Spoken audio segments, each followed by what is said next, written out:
On average, you'll spend about 6% of your life playing games. If you're American. If you're here, that number's probably a lot higher. But what could we have even done with all that extra time? Probably nothing. I mean, seriously, people need downtime, and playing games isn't exactly the most unhealthy thing to do with it. That being said, what could have possibly driven a person to put almost 20% of their life into a game? Autism! Shit. I want to know what makes it stick and what makes it so easy to spend so much time playing games. So let's cover the first and most simple answer. After work or school, you have about 6 or 7 hours to spend doing something, and since it starts hurting after a while, it's pretty natural to want something else to do with your hands. What do you do with your hands other than play games? So let's identify what games are really good at making you lose your time.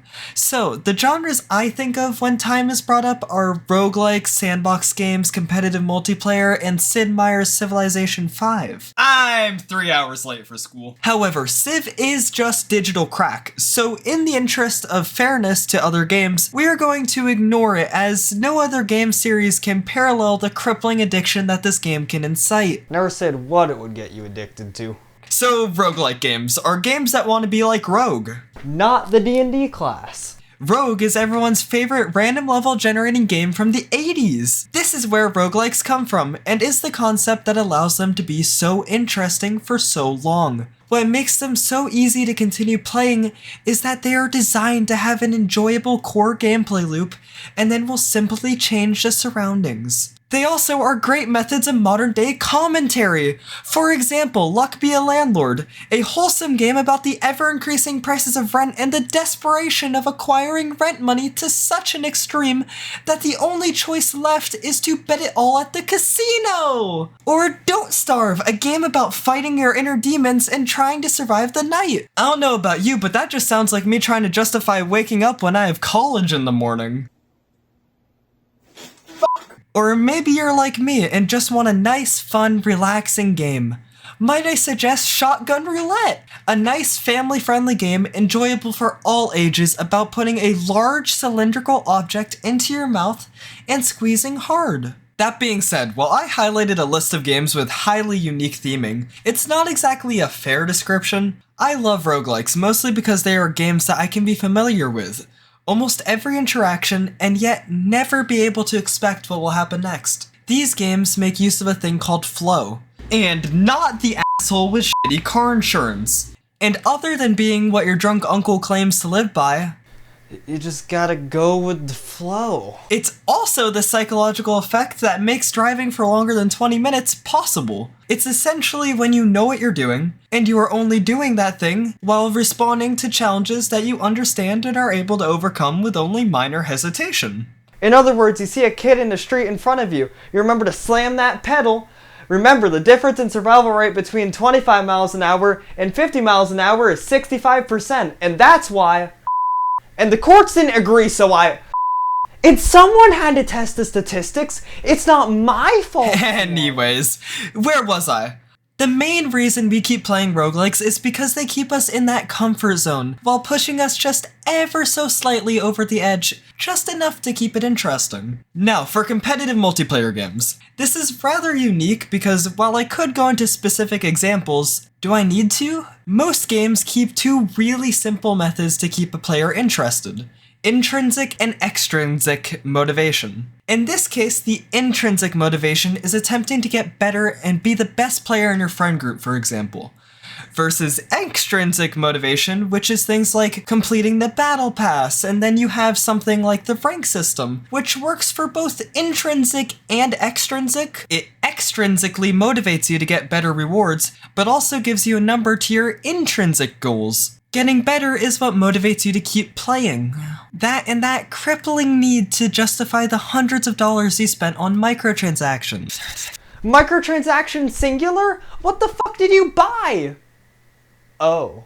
Ignoring reckless spending decisions, it's different. Le Seraphim are the goats.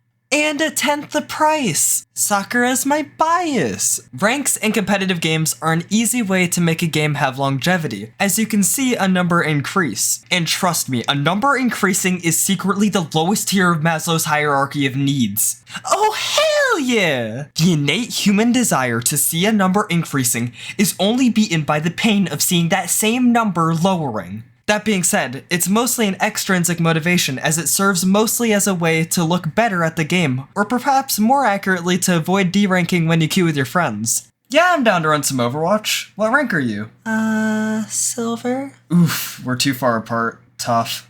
Thank God. Wait, what did you just say? So now that you've dodged playing ranked with your less than par friends, it's time to figure out what to do. So what other games can you put ungodly amounts of hours into? Well, any game with modding support can last way longer than you would expect. Hell, Skyrim still has tons of players purely due to mods.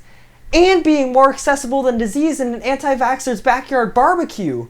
Hell, my time on modded Minecraft saves on this PC alone is nearing a month. So another lesson in how to make a game last for a long time is to just have insane amounts of content. However, modded isn't without issues. Balance is a joke, especially with dozens or hundreds or the occasional thousands of mods. I mean, if you haven't been randomly fucked in the ass by a one-tap and modded and liked it, you haven't even played modded. Not that modded isn't fun, more that modded isn't really for everyone, which is why a game usually needs a pretty solid base for mods. I said usually. So what about games that just have hundreds of hours of content? A good example of this would be Breath of the Wild, Tears of the Kingdom, and insert Bethesda title here. Wait, don't insert a Bethesda title here. Those games don't fucking work if you don't install the 8 mods required to Bethesda the game. Basically, any game that is open world just has enough content to keep a player interested for hundreds of hours, and is probably going to be able to keep that player interested. Plus, there's always a choice of creating challenges, like playing Mario Kart without using your left elbow. Hey, it's harder than you'd think. Fuck, I have to restart! Movement aside, keeping a game interesting for such a long time can be difficult, and that's why only games that are designed to be replayable, or games that spent what in previous decades would be considered development hell level dev cycles, are the only ones able to push a player to put hundreds of hours in. I mean, in what other generation of gaming would a whole console generation not receive a new game despite being among the best-selling games of all time? GTA 5, released on the PS3 and Xbox 360, and then got ported to the Xbox One and PS4, and then was released on whatever the fuck the current platform is. All before GTA 6. Maybe we will see it at the end of this generation, but good luck getting a disc of that game. By the time it releases, disc drives are probably gonna be dead. So, don't starve. Other than being what my doctor's reaction to my BMI is also a phenomenal example of why extrinsic motivation doesn't work. It is almost universally considered a phenomenal game, whether it's Don't Starve or Don't Starve Together, and yet the game has 3 key points in development where that almost didn't happen. The developers originally implemented 0 goals. None at all. And when the feedback was, "What the fuck am I supposed to do?" the devs responded by creating a quest system. No, not the shitty VR headset subsidized by user data. However, like the VR headset, the quest system looked like it solved their problems until they finished the objectives, at which point the playtesters just stopped playing. I've already fed the pig bacon. I've already set my base on fire. Twice. I think I'm done with this game. Much like what probably ended up happening to your MetaQuest 2. So the solution was simple. Give the players a crafting menu and nothing more. No clear objectives other than survival, and no guide beyond a crafting menu. Then what kept the players playing was a genuine enjoyment for the game, not an addiction to completing goals. It also showed human psychology, when they realized that players would choose to complete the objective over experimenting in the world. Meaning most players will choose to have less fun, experiencing less, if it means they are able to complete their goals faster with less risk. It was a valuable lesson and is probably even the answer to the question why competitive games stop being fun. You start to play them to complete a goal like ranking up or being the best player in your friend group, instead of playing for goals like having fun and messing around. This is why Nintendo, in their approach of moment-to-moment gameplay over extrinsic rewards, trying to manipulate you into spending more and more time on the game, is so successful. While many AAA games will try to keep you playing with battle passes or tech trees, Nintendo tries to avoid external rewards to an almost detrimental degree. However, it does mean that Nintendo's games are infinitely more fulfilling than almost any other studios. Meaning modern Nintendo titles feel like unique experiences and don't make me feel more empty than Governor soul. As a general rule, extrinsic rewards are something that will make you keep doing something, even if that isn't something you particularly enjoy. I have 1,000 hours in this game. Or that can be benign in the way of working out and being healthy are extrinsic rewards. However, it can be exploited to make you spend half of your free time every day just to complete a battle pass of content that you already paid for. Intrinsic rewards are what makes you feel fulfilled, but are also less powerful in the short term. If you have ever heard the expression, players will optimize the fun out of games, this is the root cause of it. This is because extrinsic motivation will push you to do something optimally, or whatever the easiest path to completing that thing is, especially by reducing risk. But if you remove risk, you end up with a dead, soulless shell of a game or sport. Have you seen a NASCAR race recently? Me neither, and that's the only sport I give the vaguest of shits about. Yeah, you didn't expect that from me, did you? We're just gonna ignore that as the sports got safer, ratings got lower. For that reason, intrinsic motivation in games like Minecraft, Nintendo titles, and Don't Starve are so rewarding and fulfilling even after hundreds of hours. However, those are definitely on the better side of the long playtime spectrum. On the other end is the current state of FPS games. I'm not going to say that those games can't have intrinsic motivation in the form of getting better and becoming good. Overwatch was one of my favorite gaming experiences for that reason, but for the last 3 seasons I had no interest in even playing the game. Now, does that mostly come down to the game being absolute dog shit in this format? Yes. But that's a conversation that I don't care to talk about until we are able to test 7v7. Alright, that's my weekly schizophrenic Overwatch breakdown covered. Anyways, the point is that intrinsic motivations are what games should seek to enhance and make enjoyable, not to maximize the endless rotting of our wallets and social lives as we spend more and more time and money on, and I quote, trying to become the Disney of games. That's a real quote from Bobby Kotick, by the way. The same guy who got Overwatch, Diablo, and World of Warcraft shows cancelled by suing Netflix for poaching a CFO. So, I got a little off track there. Fuck you, Bobby. I might have to talk at length about what makes a game fulfilling in the future, but regardless, another way for games to keep the player engaged in one of the best ways, if not the best, is just having hundreds of hours of content. Well, I personally think 100%ing any modern RPGs or Zelda games should be grounds for your mental evaluation at your nearest pillar I have to admit that having hundreds of hours of side quests or main quest objectives and meaningful content for you to explore is one of the healthiest ways to keep a player engaged. In the same way that vaping is kind of maybe sort of better than smoking cigarettes, does not mean that you should start vaping just because it's better for you than eating mercury every day in an attempt to live forever. Even if many of those games, especially from Bethesda, will require at least 8 mods to be able to open and run and even vaguely function. But with or without mods, a lot of these games would be able to keep you from going insane on a desert island. So make your choice.